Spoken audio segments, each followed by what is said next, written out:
Dave, you got to play us in. Play us in. New Axelords intro.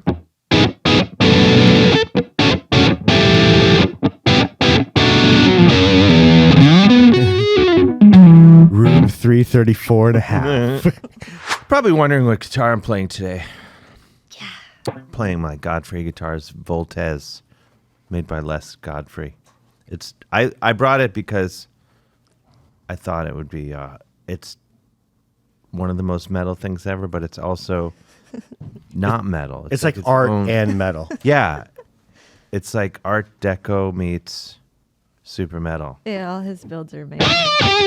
So I'm just going to, because then we have Kerry King coming in theoretically in a second. Although he may get stuck in the elevator because everybody does here. Also, he might get stuck in the elevator because he's Kerry King. And That's true. It's Slayer. And the elevator will just freak out and stop. That was my main. I'm not going to ask him this question unless I will ask this question first. So he and his wife apparently recently moved to New York City, and even though I think New York is a city where people can walk around, celebrities can walk around and not be bothered, like I do it every day. Right. I've seen you get bothered. I only at a Pantera show. I get bothered just enough. Not bothered. I'm like, what else do you like about me? But I always think, like, if you're in Slayer, how would people keep themselves? I think it's the only city in the world where people would not know that. You think? Yeah. No. Yeah. I mean, I think Slayer transcends all. Even though I do agree with you. It's the most un-rock and roll town in a weird way. New York City is not metal. No. Like, there's not a lot of metal bands from here. I know when you say that, people get Law and Order, Twisted Sister, Anthrax. Would you say Law and Order? That's a TV show. No, they were a band from Staten Island. Really? Yeah, they were really good too.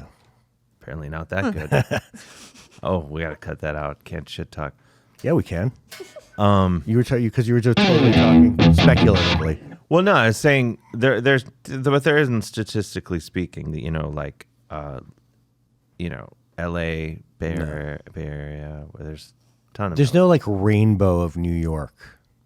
No, someone's got to do it. But there's plenty of rainbows of Long Island. That's true. But like, who would come? Why would you bring up Rainbow when we're talking about band, metal? the restaurant and bar? Oh, I thought you were saying, and I'm not knocking Rainbow, especially the Graham Bonnet era. This is a great misunderstanding that will go. This is our first genuine who's on first moment. I really love it. Yeah, no, you're right. Well, no, there's like Duff's in Brooklyn. There used to be St. Vitus. Yeah, that's true. St. Vitus was the one thing, really. The CBGBs of metal. Oh, and then that other place with the strippers on the bar. Was that Lucky 7? Oh, Lucky 13. I played a gig there once and like was being attacked by mosquitoes during the gig. It was dour. Are you there, sure though? that's what was happening? I think so. Maybe it's like some side effect of something. I don't know. You know the thing about guests, my new thing with Axe Lords, I tell everyone they should be on Axe Lords. Anyone, even I'll be at Guitar Center, I'll be like, hey kid, you should be a guest on Axe Lords. And then I give him your email address. Email Tom Beaujeur. He can make it happen. Even like if there's like a kid there with their parents, you should be like, your son's really good. There's a lot of promise. But is he ready to take it to the next level? Axe Lords. He should go. Yeah. Here's my friend's number. He does this podcast called Axe Lord. I like this idea. Oh shit, Kerry King is here. Uh-oh. Get your shit together. Holy shit. Imagine a world where only guitars mattered.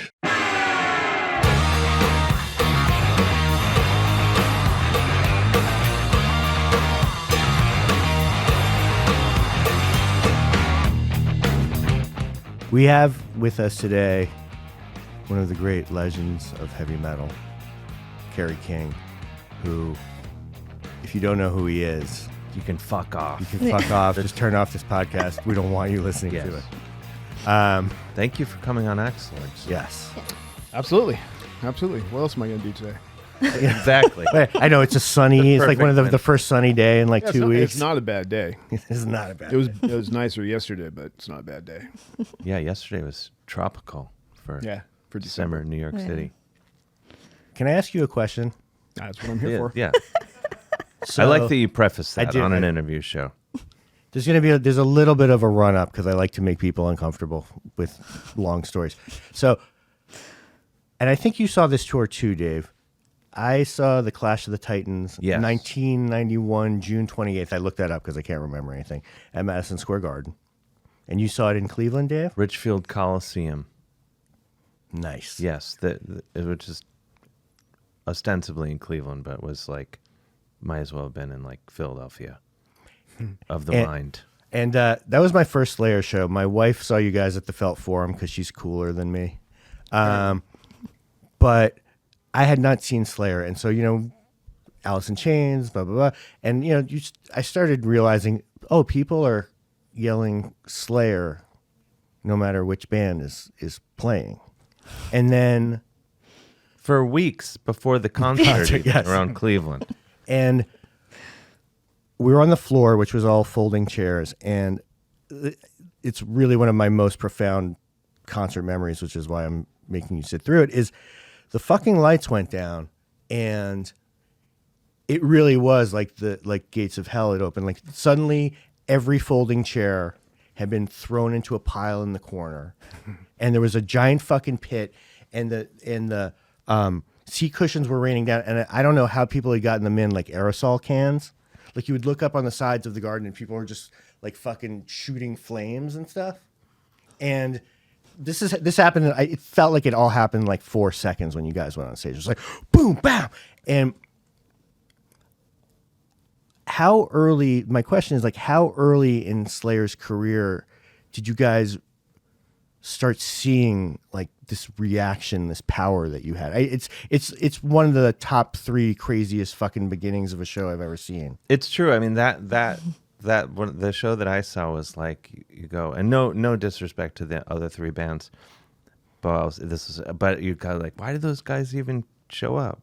Like compared to like what eventually happened. But like, yeah, when did Slayer it start? Was it immediate? You guys started playing shows and people were just going completely nuts? Well, people had to stomach it for a while, so it wasn't like record 1, wasn't record 2. I'd say somewhere between record 3, 4, and 5, maybe record 3 and 4. When you start to get a reputation, people know your music. They're not just coming to say, hey, let's check this out. They know it and they want to see it. So it's got to be that time frame, like 86, 88. Do you ever get numb to that audience just going, like that rush of seeing people go insane? Like, do you get used to it? Or is it like every show you're like, I'm kind of used to it, but I mean, I really don't expect it, because when you expect things, then you're just setting yourself up for failure. So, you just go in with a clean slate and see what's going to happen when the music hits. What's the craziest thing you've ever seen from the stage? Craziest and funniest thing I ever saw was the first time I saw a wheelchair come over with somebody in it. I was on Jeff's side. This is when Jeff was still playing. I was on Jeff's side, and we both saw it at the same time. We both just put our heads down because we were both just laughing because we weren't prepared to see that, right? Yeah. And then once you saw it, you're like, oh, well, that's kind of cool. At least they get to partake in the fun as well, but just not having that picture in your mind before you see it, just like, what the fuck? Cracked up for a few seconds and, carried on.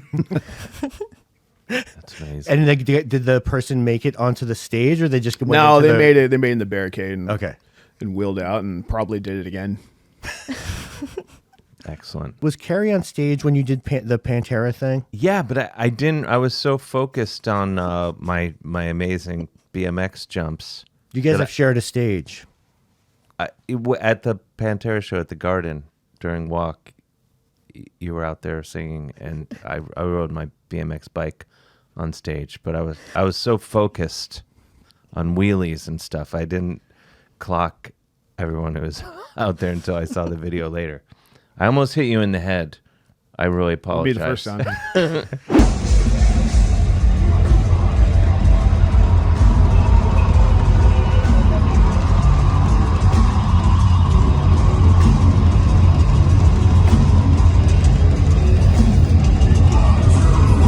I almost took out you and Randy Bly, and I apologize, but it would have been bad.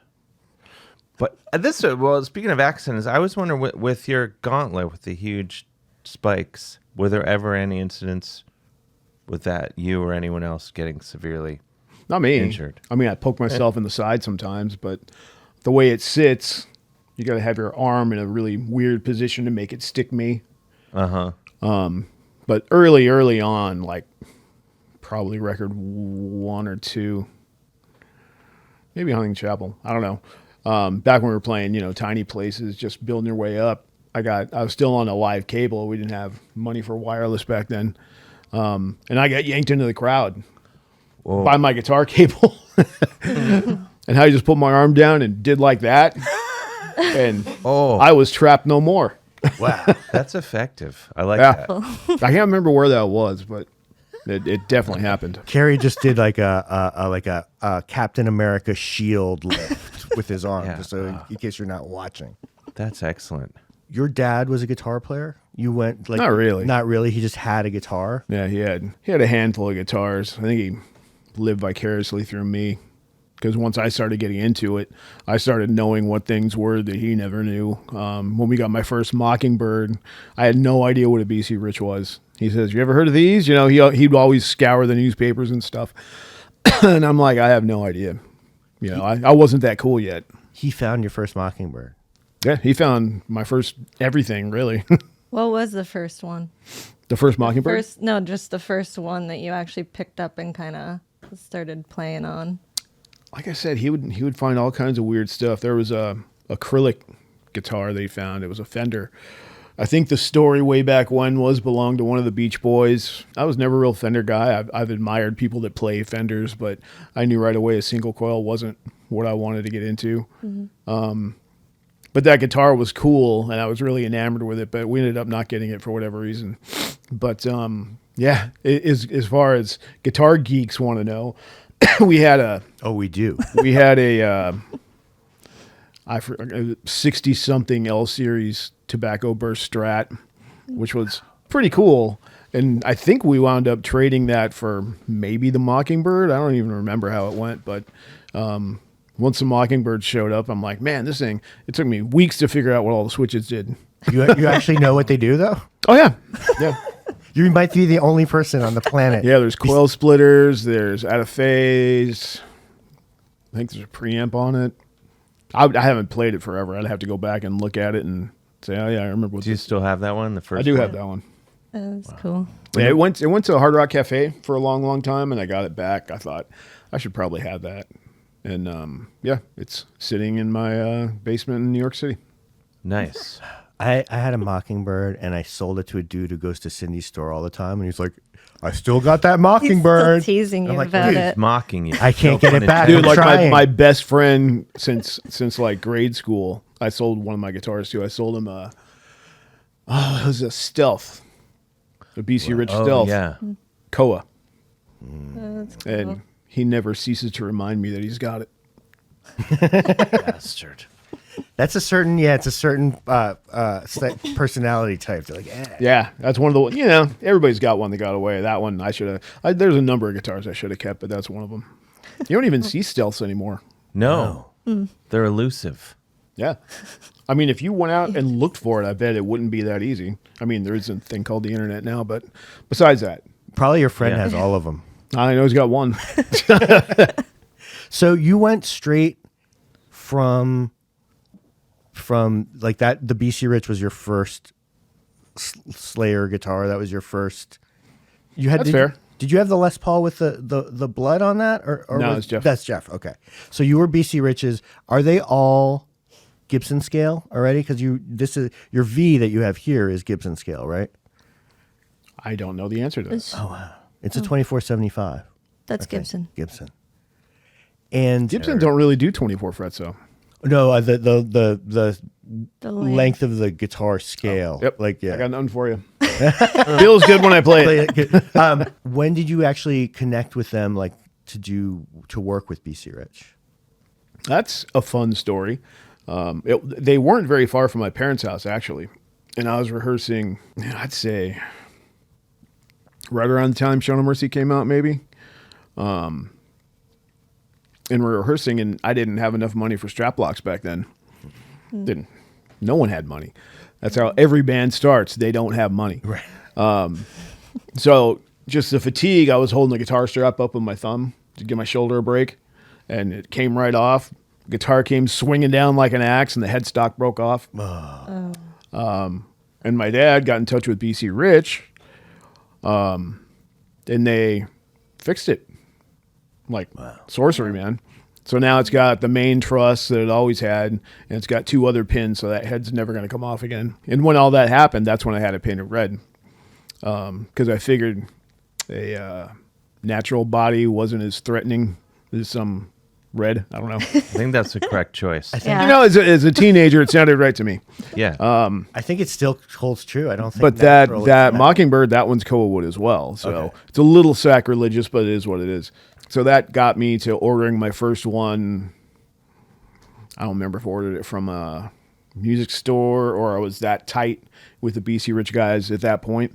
But I ordered a Mockingbird. I ordered a Warlock, which you see in all the early European tour in '85 and stuff. And then I was going to the factory for sure when I was ordering my next one. And the dude I always dealt with said, we'd like to give you this guitar. And then first thing out of my mouth was, why? I didn't understand endorsement back then. And I didn't realize I was getting, they were getting so much request to play the guitars like I'm playing. Mm-hmm. And he showed me a stack of letters. I went, oh, I get it. Yeah, let's go. And I couldn't tell you what I ordered at that time, but that was the beginning of my first stint with BC Rich. That's, I think, maybe it's never happened to me. The greatest moment in a guitar player's life is the first free guitar. Must be awesome. Yeah, and I wasn't pimping to get it. Right. I was going to buy my next guitar, and that was the beginning of me, getting free guitars and, basically being able to ask for whatever I want and whatever configuration, whatever pickups, whatever anything, which is, as a guitar player, that's all you ever need. Have you gotten to see a lot of the process? Like, what are the inlays on here? Because I didn't. On this one? Yeah. I don't remember. I've got so many new ones lately, and I don't want to sound like. Oh, it's your logo. No, it's not. No, it's not, Dave. It's the two. It's the. I'm just wondering what they're made of, or are they it's hand 2 cut? like stakes. Yeah. 2 like stakes with an upside down cross and multicolor. Because it's not the logo. I thought it was. it resembles it, but that was before my logo existed, actually. Oh, but it is similar. There's similarity. Yeah. Yeah, but this one was made when Slayer was on the last run. Oh, okay. Yeah. So we wanted to make sure I dug it, because I'd been friends with Dean for decades and the people at Dean, and they'd been trying to sign me for a long, long time. And finally, the time became right to make the jump to Dean, and I wanted to give them some Slayer heat. Slayer was wrapping up, so Yeah. I didn't want them to start making me a whole bunch of guitars. I just said, make something that we can make it look signature, and I'll give it some stage time before Slayer hangs it up. Does this one light up? That's a damn good question. I haven't plugged it in a while. I'll tell you. I'm going to be really disappointed if it doesn't light Yeah, it up does. now. Okay, Oh, can we Because see you it can't light see. up? God. I need a 1/4 inch. Can you keep? good. Yeah, of course. Here we go. Because the first one's. Oh, there you go. Oh, look at that. Oh, they're great. Ladies and gentlemen, the fret markers have lit up. Rick was doing a lot of those back in the 70s, and I've been wanting to do something gotta on a do it. Cindy, but And these I guys- haven't yet. That's cool. That's just one light. Some companies use different lights for every fret, but mine's one light that goes to every fret. So if it goes out, you can just replace that light. Oh wow. What do all that? There's a lot of mini switches and coil tapping and what are the different hidden features? Okay, I'm going to pick it up one more time. All right. They're I'll gonna get keep making Tom you to pick it up. I put it down, and then you got another. Okay. I have other. So I got to look because sometimes my guitars are different. All right. Here, we plug it in because maybe that one. Is So we got your main volume right Yes, here, main tone right here, pickup selector, preamp, sustainer on off, and sustainer multi switch. Nice. What does a sorry. multi switch do? Like I'm different sorry, octave? Sustaniac. I'm sorry. Sustaniac. Yeah. It just gives you different quality of feedback. Or the one setting is, I'm going to sit this here for a minute, Oh yeah, okay. just in case. It's a workout. Go figure. We might ask you that. That's So more questions about. one just has the note, one has a high harmonic, one has a low harmonic. I usually use the high harmonic because more evil. it just sounds like you're killing things. Do you? What's different about you? You have a signature Kahler. What is it different than other Kahlers? The only thing I did to the Kahler, I was just gonna ask. it's that. got my signature Oh, it's okay. on it, which is pretty cool. But the only thing I did, I made a custom color, Oh, the the black the matte gray. matte gray. It's cool. I think it's a very overlooked thing that guitar hardware is still basically gold, black, or chrome. I get so annoyed when I'm working on builds. So I just wanted to do something different. How much is like the Kahler versus having had Floyd's important to the way that your solo sound and I think you learn on one or the other. And that's what it comes down to. Like if I had to go on stage and play a Floyd right now, it wouldn't be great. Because the way that you mute it, your hand sits different on the guitar. right. Yeah. And I think that's vice versa. I think if you had a Floyd player and said, here, play this Kahler, they'd be the same. They couldn't do it. It's one or the other. You know, it's like some people like Gibson, some people like Fender. Do you think there's things you can do with a Kahler? Like I'm wagging my hand that you can't do with a Floyd, or is it just I think there's things you could do with a Floyd that you can't do with a Kahler. It's a never-ending conversation on like axe what? lords. Like when you smack it, it goes bang, bang, bang. Yeah, when you hit your body, Yeah. the Floyd it'll move. So it gives it a little odd sound that I can't create with a Kahler. Got it. But then there's the Floyd nut, which I was shocked to learn. Right? That's like Kahler makes that nut now too. Dude. Really? Yeah. Well, Kahler. Wait. No, but on the description on the Dean says is a Floyd nut. It's a Floyd nut. Yeah. It's an actual Floyd nut. That's more information than I Carrie's got, like, man. you For the fucking internet. nerds. I'm gonna walk out of here right now. You guys. You know, rather than learn that, I would rather go make up a riff. yes. Yeah. Exactly. Well, see, that's that. That's what one thing I was wondering, like in terms of riffs, do they come to you like when you're walking around, or do you sit down and mess around and It's usually just messing around, and every once in a while, I'll have something in my head that I don't think exists. And 9 times out of 10, when I try to play it on guitar, it's somewhere completely different than I think it's going to be.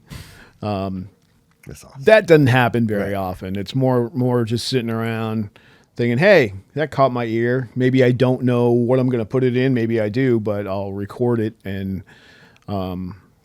if it's in a song I'm working on at that moment, I'll deal with it. But if it's something different, I'll just record it and come back to it. Do you keep them organized? Do you have like a riff assistant? Yeah, 1 through 500. And I don't know which one's which. Wow. do you mean like a guy walking around a riff assistant, or is that like some app I don't know about? No, like a dude. A or, dude, or, wa- a a, woman. I mean, I a don't riff care. Like, valet, a riff valet. like some guy in a tux. Yeah, I want the one that went like dun dun dun, dun, dun, and then they're like, "Oh yes, here you go, number 336." I'm volunteering if you can't tell. Yeah, one time when I still had my place in Southern Cal and/or Vegas, I'd be going back and forth, and that's when I would go back and revisit all those riffs, and then make notes, revisit this one, and there's like 40 revisits, and some of them are different scenarios of maybe the same riff, but there's a lot in there I still got to get to.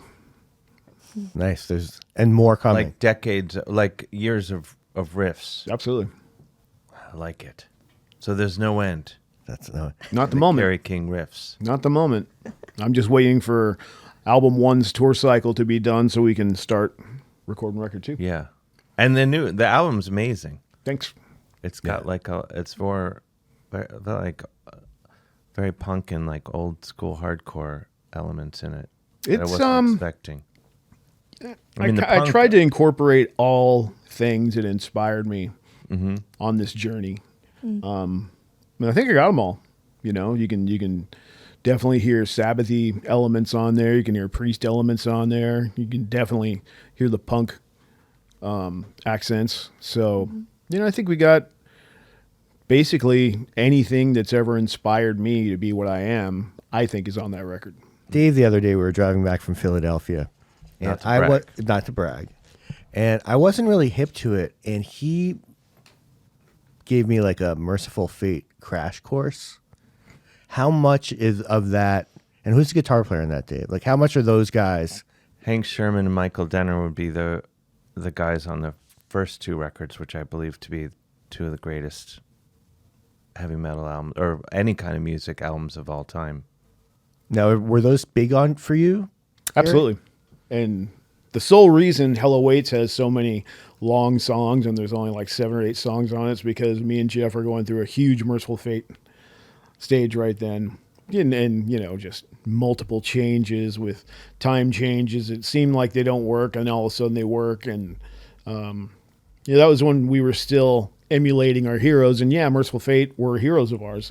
In 2015, we played with King Diamond, and King Diamond asked me to go on stage and play Evil with him.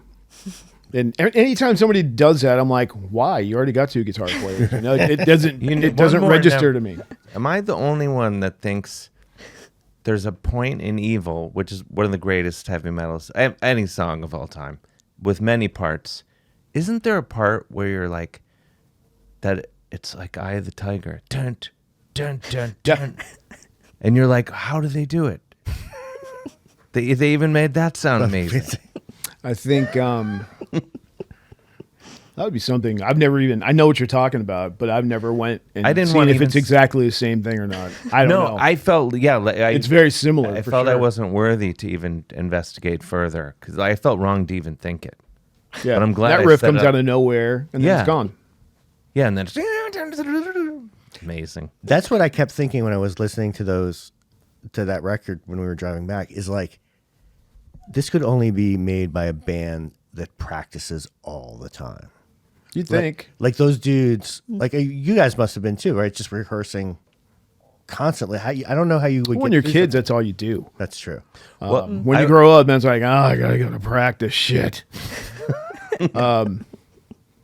Yeah, you know, because you're into other things. And at the end of the day, yeah, this is my job. I got to do it. Right. You know, I'm not gonna give it all up and go work at Burger King. That just, you know.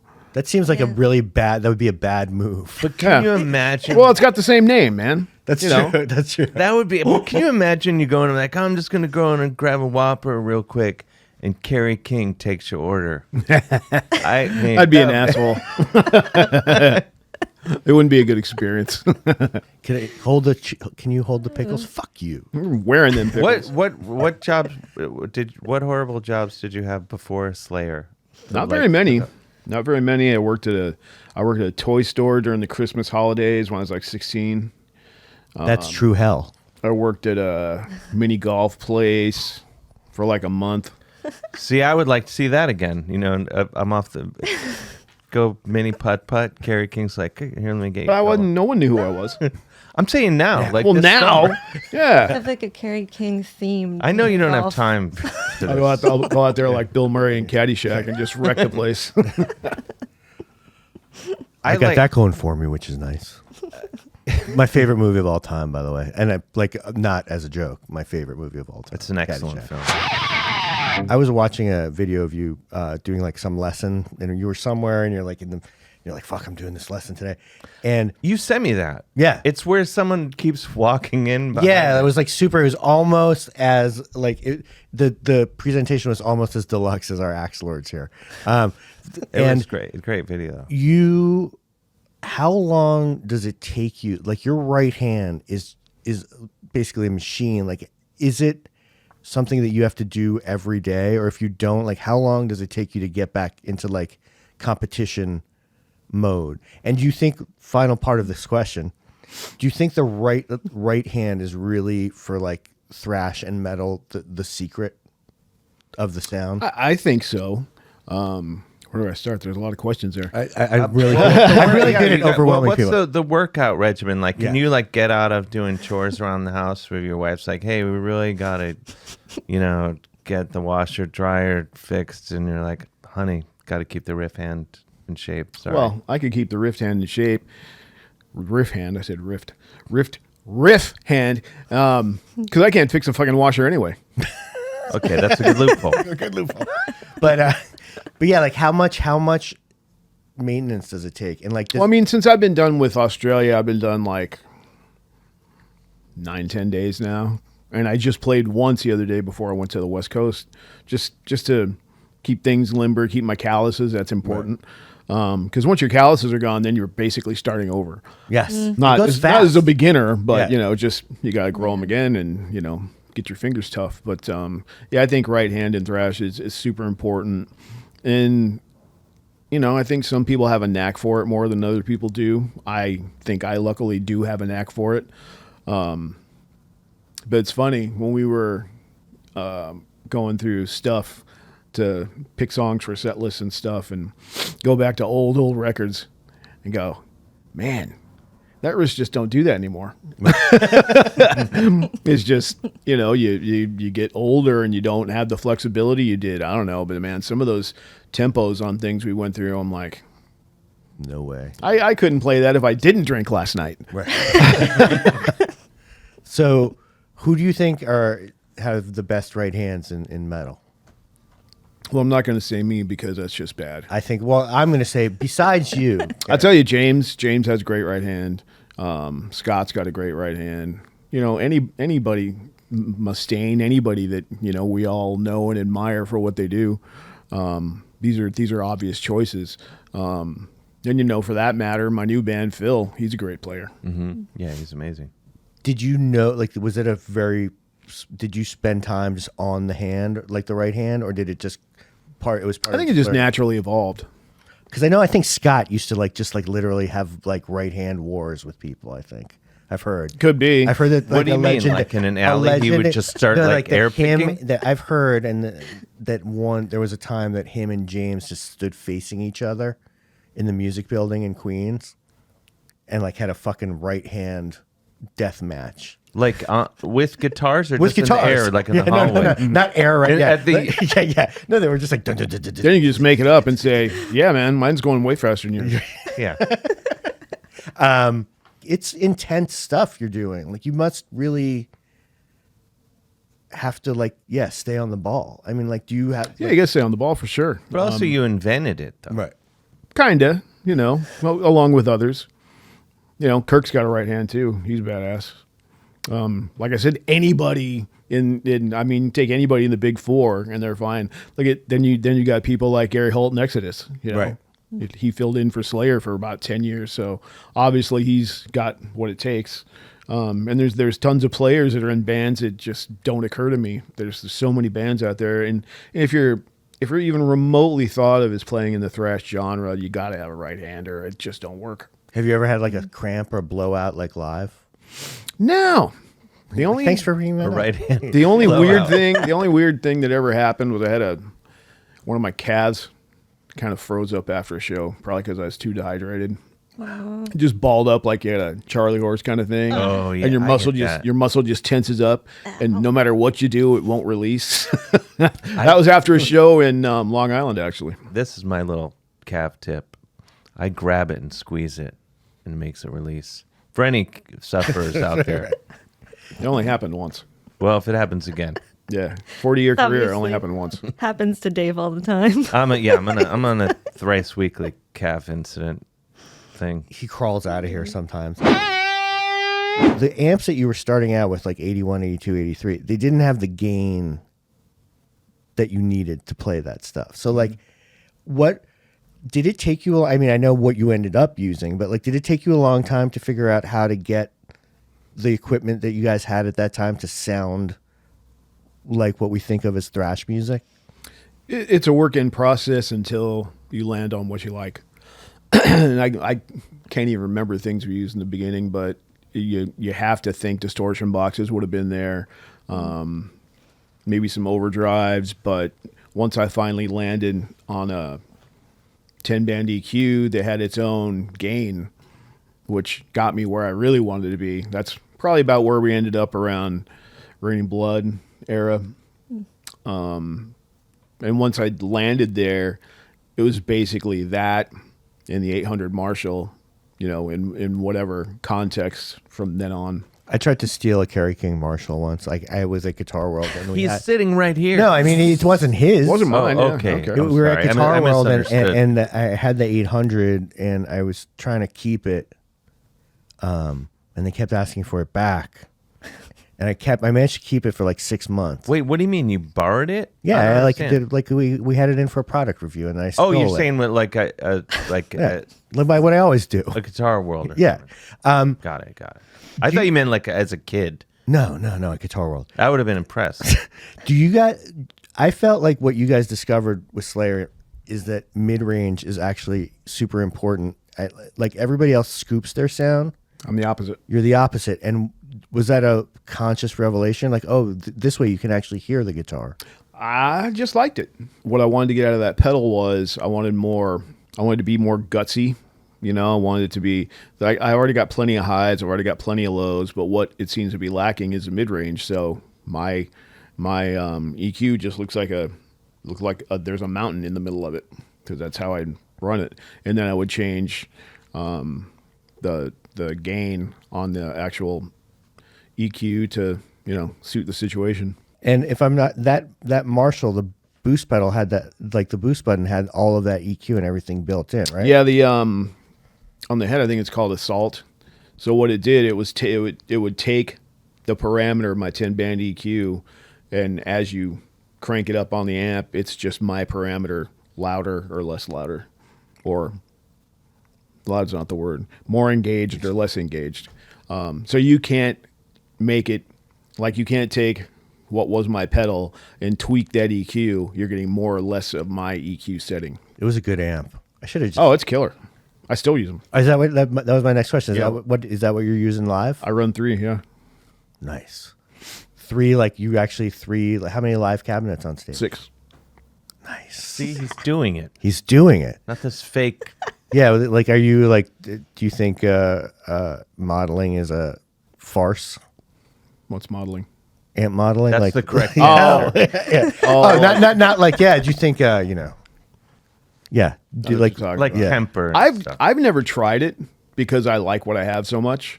I should try it. I think Phil uses it. But I gotta try it myself because I don't know what I'm talking about.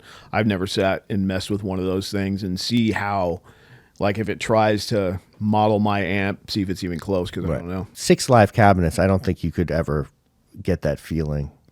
Yeah, I got 3 heads running 2 each, and I stagger them, so it's not cabinet 1 and 2, head 1, cabinet 3 and 4, head 2. I go 1 4 2 5 3 6. Wait, so like this head is like powering this. Am I getting this? Like this one Wait, over here 1 and this 4 one over 3 here? 5 2 6. You My, said my head 1 just 4 2 5 exploded. 3 6. okay. 1. So instead of 4. like that being one head, this Yeah. being another head, that being another head, it's just a wash of all 3. Are they EQ different? A little bit. I think we're gonna have to try this. It's Excellent. rad. Maybe. It's rad. And you know the funny thing is, like I'll have them on individually just to see if they're all in the ballpark. And then when you crank all 3 of them on, it's just a wall of sound, and it doesn't hurt. It's just enveloping. I play loud, but I don't play loud where it hurts at all. And I only use wedges now. I don't have tied fills at all. But it's just you're just in the sound. It's awesome. So you're no inner ears for you. No. I like that. Another That's cool. correct answer. Do we think between us we could get 6 cabinets together and try this? 1 3 We're- 1 2 we're- 1 3 5 We're heading straight to Guitar Center. right after this. I am fucking. That is so cool. I love hearing that people are still. I said this in a previous episode, but Angus Young is 18 live cabinets at the moment. Yeah. Well, let me pull the awesomeness away for a minute. We'll edit Well, it out. We'll edit it out. Now, you know, we only have the bottom row cabinets. When we used to have 3 stacks tall, we used to play 18 cabinets aside, but still, I only have the 6 bottoms on. I don't want sound at my head level. That would Got make it. it hurt. So now you've got 2 2 and 2. So you've got a full stack on. No, No, 6 across. 6 across. But then is there another row on top that aren't on? Whenever we had them, yeah. Like if we had triple stacks, The top one, the middle ones weren't on. Mm-hmm. I've been on the bottom for years. Were they loaded or were they dummies? No, they're dummies. There's no point in carrying the extra weight. I still am impressed. Have you ever gotten the chance to be on stage when somebody's playing and all you hear is drums? Yes. Because everybody's got in-ears now. It's not fun to watch bands on side stage anymore. I used to get off on that. Now I go up there and all you do is hear the singer shouting at you. And you can't hear the song. And if the PA is not good enough, then it's totally depressing. Yeah, I'm like, well, I'm going to go backstage and hang with the other guys I know because I can't hear the music. I saw Cradle of Filth in Paris, and it was like a silent stage, and like it was literally the most depressing, least metal thing I ever saw. It's a bum out compared to the old days because you used to be able to just go up on side stage and hear everything. Yeah. Kerry King is like a brand, I think. I think it's safe to say that to you. Like, Fair. Was that a natural progression, or did you look at somebody like Gibbons or Rick Nielsen and been like, these guys know how to create a whole situation? There was no master plan. It was an evolution from long-haired teenager Kerry to, bald-headed fucking jailhouse Kerry. How does that, like we were talking about this, you live here now in New York. Do people, being so recognizable, as Tom mentioned, do people bother you, Slayer fans and just guitar fans? I wouldn't even call it bother. People Not bother. anymore, they just want to pick. Yeah. And if they for some reason have something signed, they'd like a signature. But I mean, they'll come up and take 10 seconds of your time if you can take a selfie with them, and I got time for that all day. Here, it's not just New Yorkers. There's so many tourists. So Yeah. I mean, I get people from all over the world because they're here and they're like, wow, why is Kerry King here? But yeah, it's amazing how many different nationalities I get just by being in New York. Do you have a lot of snakes still? Now, when I came to the East Coast, I cut that tie. Just to try to bring them here. Everything's more expensive here anyway. So it's expensive getting them here, the expense of keeping them here, the expense of housing. And I just said, this part of my career, it's time to wrap up and just nail the music part of it.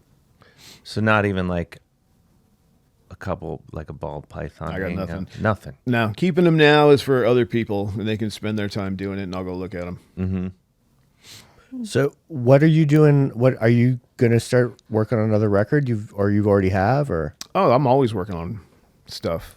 Paul and I have probably demoed 10 or 12, not just from when we did this record, but I mean, we still got demos from Repentless that I haven't used. We got demos from Hell I Rise that I haven't used. We've got demos from things I've written since then that obviously we haven't used. So it's just going to be, selecting which ones are going to be on the next record. And I'm going to have leftovers for record 3. So we're in a good spot. We're in a good scenario to get another record out in a nice, timely fashion. So you don't have to wait 5-6 years like you would for Slayer. Right. Are there? Do you have Slayer festival dates coming this summer? Or We're doing the one that got rained out this year. The one in Kentucky, whatever it's called. So does all that stuff just sit in the warehouse and like you just guys like take it out? Well, I use the same stuff, like the Right. same gear I take out when I'm playing with KK. But yeah, it lives on the West Coast somewhere. But we used to have stuff like we'd have gear in Europe, we'd have gear here, and then when Slayer hung it up, all the gear came back to the West Coast. So You said that during Slayer, like your style and Jeff's sort of kind of got closer to each other from just working together all the time.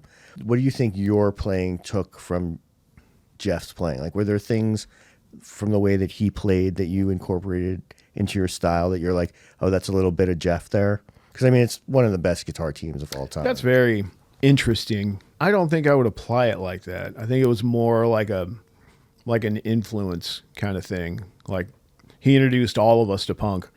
Because at that point in my teenage years, I was sitting on the Halfords and Ronnie James Dios and Ozzies of the world. And then he started bringing the punk in, and I didn't get it. I'm like, well, I've already got like the best singers on the planet I'm into. What's going on with this punk thing, and why are you into it? And then, I'm not going to say one day it clicked, but over the time of being force-fed punk by Jeff Hanneman, In the van, it grew on me. And then, for years and years, he was incorporating it into, Slayer material, be it more thrashy riffs. And then, toward the end of Jeff's time, it kind of flip-flopped, and I was writing the punkier stuff, and he was writing the moodier stuff. Our influences became each other's influences. And in the beginning, he would write punkier stuff, and in the end, I ended up writing punkier stuff. And you guys met. You were both auditioning for a southern rock band. I was auditioning. He worked in the building. Oh, okay. He was like, for instance, he'd be like a door guy here. Oh, okay. Then when I came out, so he was like the door guy at this rehearsal space, I think. And I went and I checked this band out that I had no business playing with, but you don't know that till you go find out. And when I left, Jeff was in the lobby playing guitar, and he was playing stuff I knew. And I asked him if he was in a band. He said no, and I said, well, that's like the same influences I'm bringing to the table. Would you like to get together? And from there, I think I just met Dave, and I knew Tom from previous bands. So yeah, that's how we ended up getting together for the first time. I think it was me and Jeff went to Dave's place. Then I recruited Tom, and I said, hey, I got these guys that, if you want to give this another shot, it might be worth your while. And we started playing at his place, and that's where we played for years. I love that Slayer actually started like as a Like all in the same neighborhood, right? Like no, there was no like. And then my manager contacted, Dude, we know and not like, oh, we had like 10 drummers before we got Dave Lombardo. Yeah, people. A big question I get, not in this kind of interview, but just interviews in general. Good interviews. Yeah. What would you say? How would you? What would you say to a band starting today? I just say don't.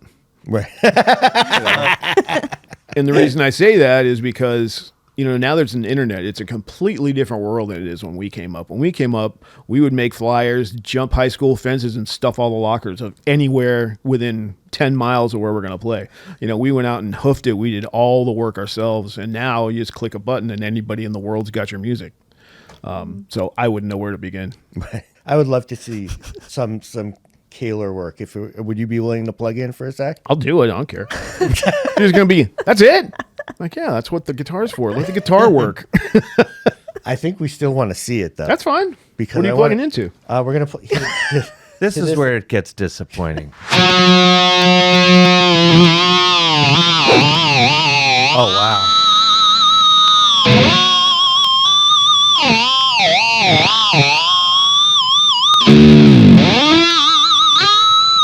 I'm looking at Dave's eyes, and he's going, I'm buying a Sustaniac. I'm just like, Told you. install Sustaniacs into every guitar now. It makes you superhuman, It just makes sense. And like I was saying, so that's like the high harmonic sound. That's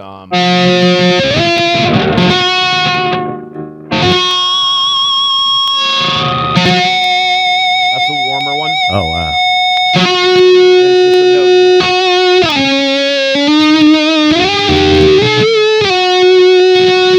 That's a nasty one.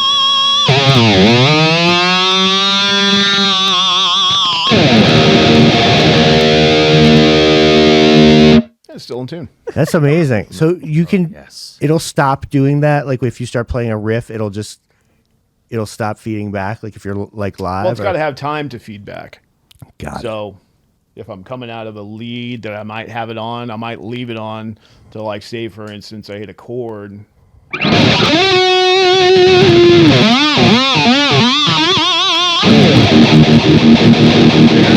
It's got no time to feed back. You know what I mean? Part of me thinks, though, as soon as you open the case, it just does it on it for a second.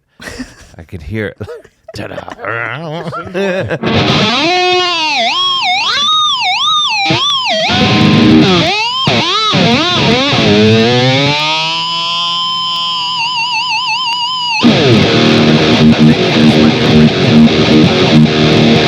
See how it doesn't feed back because Yeah. it doesn't have time. You just like Amazing. seriously like made the glee that I experienced by watching you do that.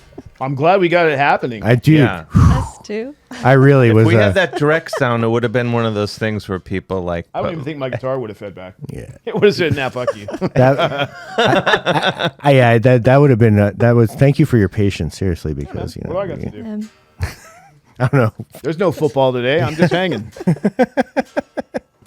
So is it off that? You're off now? Or yeah, okay. Is that with the boot? You have that boost. Do you actually use like the boost? Well, here's the boost. Whoa. When it's loud, you can't hear it as well. You can hear the switch engaging, but unless it's low, you can't hear it. Are you guys in E or E flat? E flat. E flat. Why would you boost it when you're already running that hot? To fucking. Or why would you ever not boost it? I should say. Before I started using an overdrive, I used the preamp in the guitar for my boost. Oh, okay. But it takes me away from playing just that split second to get to the switch. So I still have it in my guitar, but I use an outboard overdrive now. Wow. That was some of the best noises. You are actually. we need to get. We gotta Sustaniac, get a dude. couple of Yeah. What are the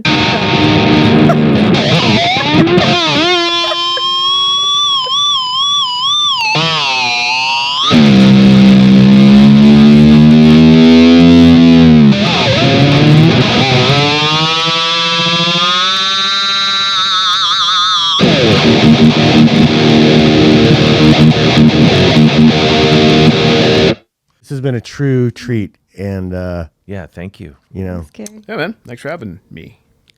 thanks for all of the listening. Thanks for the this is true music that like when I would play it, my parents were like, "What the fuck are you listening to?" This and like what Dead you want. Kennedys, yeah. They they were like, "Yeah, you're really, scaring us right now." So thank you. Absolutely. Wait, I know we're done, but I did have a question. Is there any like secret list, like when I knew any surprises for people would be like, actually, I'm a really big bluegrass fan, like of what you're into. Yeah. I don't have anything like that for you. Do you have like any? I just wanted to is your check. house full of like Martins and Telecasters or anything? No. I've never had a Telecaster. No offense to John 5, because he makes them sound great, but not my style. I think if you put two humbuckers in a Telecaster, like that's one of those philosophical things. Like, is it a Telecaster? Sure. Yeah, sure. Telecaster is a body style, It's true. not a lifestyle.